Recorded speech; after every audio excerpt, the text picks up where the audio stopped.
Assalamualaikum warahmatullahi wabarakatuh. Gimana anak-anakku sekalian, kelas 7 baik 7A maupun 7B. Alhamdulillah ya, pada pagi hari ini kita dapat bertemu dalam keadaan sehat walafiat. Ya, setelah sekian lama, kita mungkin 2 minggu ya kita tidak bertemu. Ya, alhamdulillah pada pagi hari ini kita dapat bertemu dengan keadaan sehat walafiat tanpa suatu kekurangan apapun. Dan mudah-mudahan bagi teman-teman kita ya, bagi anak-anak SMP Al-Irsyad yang masih sakit, mudah-mudahan kita doakan semoga cepat sembuh. Oke anak-anakku sekalian, pada pertemuan kelima ini kita akan belajar tentang komponen komputer ya. Tapi sebelum kita belajar tentang komponen komputer, kita perlu tahu dulu apa sih tujuan kita belajar untuk komponen komputer ya. Nah, tentunya untuk tujuan pembelajaran tentang komponen komputer ini diharapkan bahwasanya siswa itu mengetahui macam-macam komponen komputer, terutama komponen komputer di hardware ya. Sebetulnya ada beberapa macam, ada 3 macam komponen komputer, tapi untuk hari ini kita akan belajar tentang komponen komputer yaitu hardware. Oke anak-anakku sekalian, sudah siap? Ya, kalau sudah siap silahkan kalian bisa mengikuti Ustadz ya. Kalian siapkan untuk catatannya, kemudian barangkali ada yang perlu kalian catat, silahkan kalian catat. Oke, bismillahirrahmanirrahim ya, mari kita mulai untuk pembelajaran pada hari ini. Nah, komponen komputer itu sebetulnya ada 3 ya. Nah, sebelum kita tahu komponen komputer itu macam-macamnya, kita perlu tahu dulu komponen komputer itu apa ya. Komponen komputer adalah kumpulan dari berbagai komponen yang memiliki fungsi dan saling berhubungan satu sama lain untuk menjalankan sebuah komputer ya. Kumpulan dari berbagai komponen ya. Nah, komponen tersebut memiliki fungsi sendiri-sendiri tapi saling berhubungan ya antara satu dengan yang lainnya untuk menjalankan sebuah komputer. Artinya apa? Kalau salah satu dari komponen komputer itu tidak ada, maka komputer tersebut itu tidak dapat dijalankan ya. Nah, apa saja sih komponen komputer itu ya? Mari kita lihat. Yang pertama adalah hardware ya. Sebuah komputer itu dapat dijalankan apabila ada apanya? Ada hardware-nya otomatis ya. Ada hardware-nya, ada perangkatnya. Nah, kalau tidak ada perangkatnya, kita mau mengoperasikan apa? Wong kita mengoperasikan komputer otomatis harus ada hardware-nya atau ada perangkatnya. Kemudian yang kedua ada software-nya. Coba kalian ketika kalian punya laptop, punya komputer tapi tidak ada software-nya, kira-kira bisa tidak itu difungsikan atau dioperasikan? Ya, tentunya tidak bisa ya. Nah, yang terakhir adalah brainware. Brain itu apa? Otak ya. Ware itu perangkat. Maksudnya ini adalah, kalau kita artikan, itu adalah perangkat otak. Maksudnya adalah manusianya ya, atau orang yang menjalankan komputer tersebut. Nah, itu namanya brainware atau manusianya. Nah, ini adalah ketiga komponen komputer yang tidak bisa terpisahkan satu dengan lainnya ya. Otomatis kalau tidak ada hardware maka tidak dapat dioperasikan. Mana ada softwarenya, ada orangnya, ada manusianya, mana yang mau dioperasikan? Kemudian ada softwarenya, apa tidak ada softwarenya ya? Tidak ada softwarenya. Ada hardwarenya, ada perangkatnya, tapi tidak ada softwarenya. Ada manusianya lah, caranya gimana ya. Kemudian yang terakhir brainware ya. Brainware ada hardware, ada softwarenya, tidak ada manusianya lah. Yang terus yang mengoperasikan siapa ya. Nah, itu adalah beberapa macam-macam komponen komputer yang saling terhubung atau tidak dapat terpisahkan. Nah, untuk hari ini kita akan belajar tentang komponen komputer hardware. Nah, hardware itu apa sih? Hardware adalah peralatan komputer yang dapat dilihat, disentuh, dan dioperasikan. Operasikan ya ini ya, mohon maaf kurang S ya. Peralatan komputer yang dapat dilihat, disentuh, dan dapat dioperasikan, contohnya apa? Keyboard ya. Nah, hardware itu yang kelihatan dan bisa disentuh. Kalian bisa menyentuh keyboard enggak? Kalian bisa menyentuh monitor enggak? Ya, kalian bisa menyentuh mouse enggak? Ya, nah itu adalah hardware dan dapat dioperasikan. Contoh, kalian bisa ngetik pada keyboard. Kalian bisa ngeklik ya pada mouse. Ya, kalian bisa menyalakan monitor. Nah, itu adalah hardware, yaitu peralatan komputer yang dapat dilihat, disentuh, dan dapat dioperasikan. Nah, siklus dari hardware sendiri kalian lihat. Yang pertama ada input device atau alat keluaran. Nah, siklus hardware ini seperti manusia. Ya, ada input device, alat masukan ya, maksudnya alat masukan bukan alat keluaran. Ya, alat masukan ya.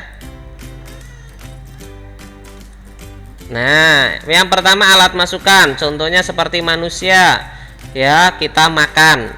Nah, tapi kalau di komputer itu alat masukan itu ada beberapa alat masukan seperti keyboard ya.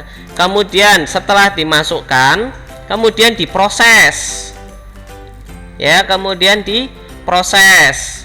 Ya, seperti kita kan setelah makan kemudian di dalam perut diproses.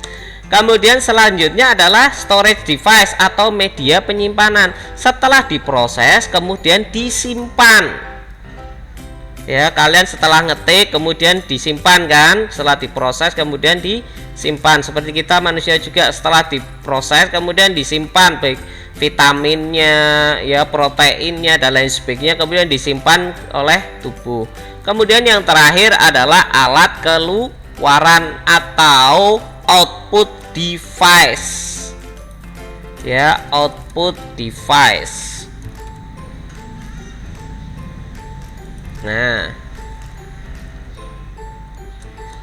ya, yang terakhir adalah output device atau alat keluaran ya, seperti apa? Monitor ya dan lain sebagainya. Kalau manusia apa? Mohon maaf, ketika kita BAB, ketika kita buang air kecil. Nah, siklus komputer itu sebetulnya sama dengan manusia ya. Karena kenapa? Karena yang menciptakan komputer itu adalah manusia ya. Nah, ini adalah siklus dari komputer.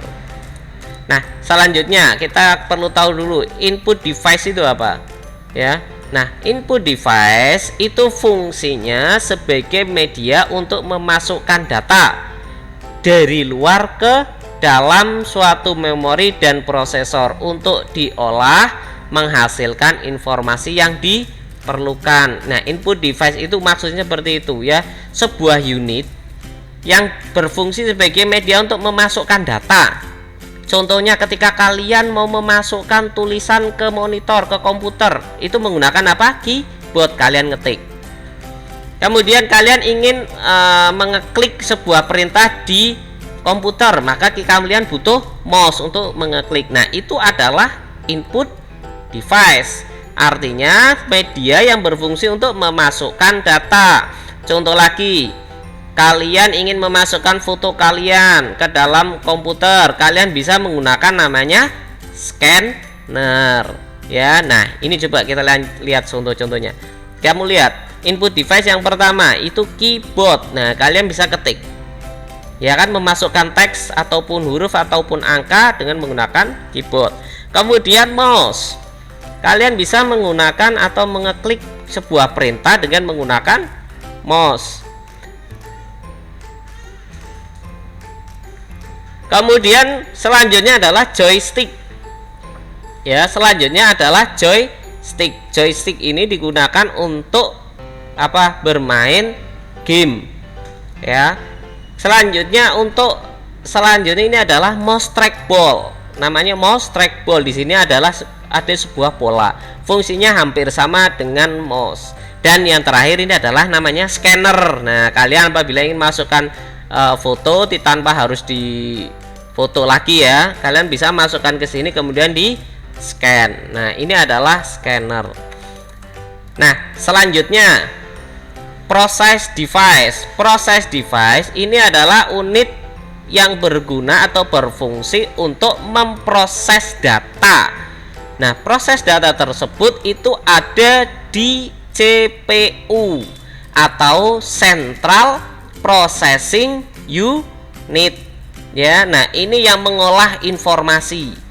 Kalau kalian punya komputer itu yang kotak besar, nah itu adalah CPU atau Central Processing Unit. Nah, CPU ini fungsinya untuk mengolah data yang kalian masukkan ya, baik itu berupa angka, berupa teks dan lain sebagainya.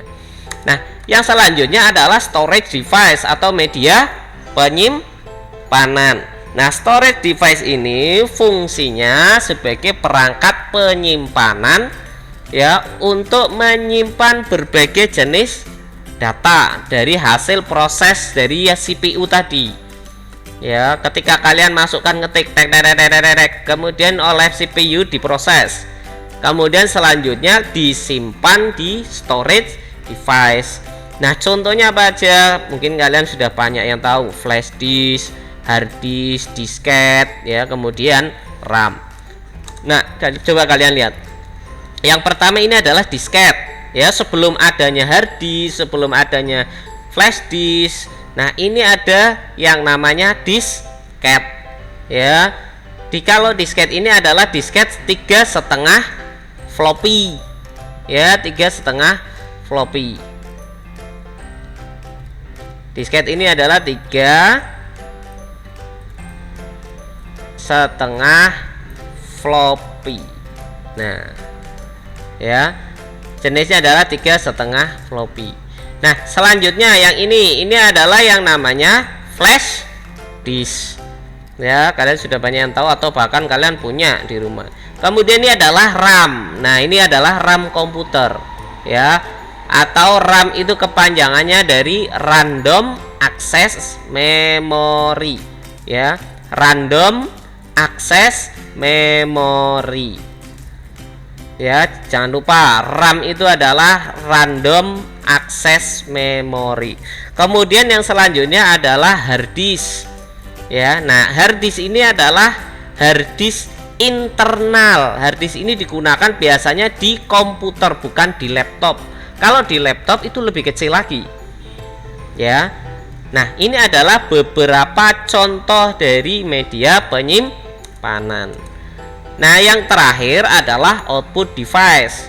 Output device ini adalah sebuah alat yang digunakan untuk menampilkan hasil pengolahan yang dilakukan oleh CPU ya. Setelah dimasukkan, kalian ketik, kemudian diolah oleh CPU, kemudian disimpan oleh media penyimpanan, kemudian ditampilkan ya di alat keluaran. Contohnya apa? Monitor ya. Ketika kalian ngetik kan pasti kalian tampil di monitor, atau ketika kalian ngeklik sebuah lagu, musik atau murotal, pasti akan ditampilkan atau didengarkan di speaker ya. Ataupun ketika kalian ingin mencetak hasil yang ada di monitor kalian, ketika yang ada di monitor kalian itu dengan namanya printer ya. Ustadz yakin kalian sudah pernah lihat monitor sudah, speaker sudah, kalau printer Ustadz yakin juga sudah. Nah, itu anak-anakku sekalian, itu adalah sedikit pembelajaran untuk hari ini ya. Silahkan kalian nanti kerjakan soal yang sudah Ustadz buat ya. Boleh langsung dikerjakan di bawahnya soal, boleh kalian kerjakan di kertas, kemudian kalian foto, kemudian kalian kirim di Google Classroom di bawahnya soal, jangan di forum ya anak-anakku sekalian. Ingat, jangan di forum. Nah, itu anak-anakku sekalian untuk pertemuan pembelajaran pada hari ini ya. Tetap semangat ya, walaupun kita belum dapat tatap muka, insya Allah kita nanti umpamanya mudah-mudahan keadaan COVID-19 ini mereda, ya kita dapat bertemu walaupun cuman beberapa jam. Ya mudah-mudahan setelah kita tetap semangat dan selalu berdoa, jangan lupa ya, tetap semangat belajar juga, dan ingat, gunakan waktu dengan baik, jangan untuk main terus ya, jangan lupa sholatnya, jangan lupa baca Al-Qur'annya ya. Oke anak-anakku sekalian, itu adalah pembelajaran pada pagi hari ini. Nah selanjutnya silahkan nanti ketika kalian mengerjakan soal, silahkan kalian masukkan kodenya A3D1. Jangan lupa kodenya, kalau tidak ada kodenya ini maka kalian tidak dapat mengerjakan soal. A3D1. Oke, mungkin itu saja yang dapat Ustadz sampaikan ya. Mohon maaf apabila ada kekurangan. Sekali lagi, Assalamualaikum warahmatullahi wabarakatuh.